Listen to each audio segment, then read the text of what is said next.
The man took off his shirt, revealing intricate tattoos covering his body. What was even more surprising was that these tattoos were actually the structural blueprint of the prison, the key to his future escape. Having memorized every corner of the prison's layout, he now needed to get his hands on the tools for the breakout. Michael secretly pulled out a mirror reflecting a string of English letters. He copied the letters onto a piece of paper, and during outdoor recreation time, quietly felt around a chair. He had already researched this before his imprisonment. This bolt's model and material were perfect for crafting escape tools. Soon he found the right bolt, and began quietly unscrewing it with a coin. Just then, the prison's notorious psycho killer Teabag walked over with his lover. This was Teabag's territory. But he didn't immediately tell Michael to leave. Instead, he looked at Michael with lustful eyes and told him, "If you hold my pocket like he does, I guarantee nobody in here will mess with you."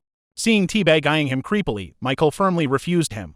Teabag immediately told him to get off his turf, but the bolt was only half unscrewed. The next day, Michael returned to the spot and quickly removed the bolt, but Teabag saw everything, and Michael had to hand over the bolt to him.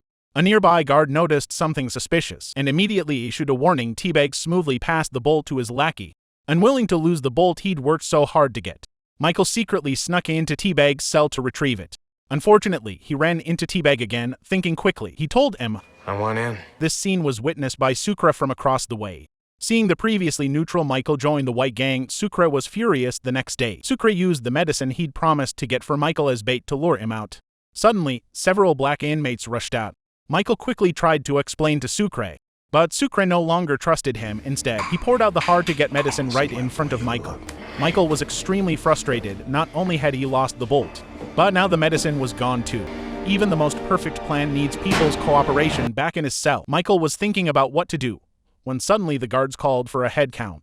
At that moment, one inmate disobeyed orders and stepped forward. This was the signal for the fight to begin. Soon the prisoners were brawling, and Michael was thrown downstairs. Just then, Teabag's lover suddenly charged at Michael.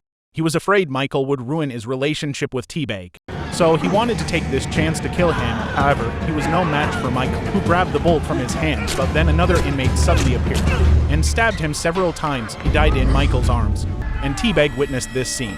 Mistakenly believing Michael had killed his boyfriend, heartbroken, Teabag swore to avenge his lover. The guards arrived just in time, throwing smoke grenades.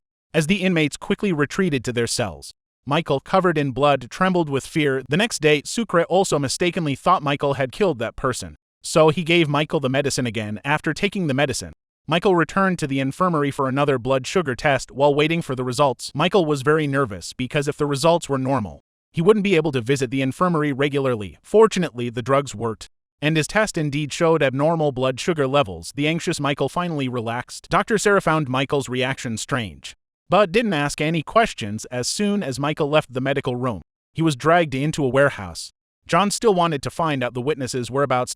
No matter what he said, Michael refused to talk, so John had his men take off Michael's shoes and pointed scissors at his toes. Seeing that Michael still wouldn't speak, he immediately signaled his men to proceed.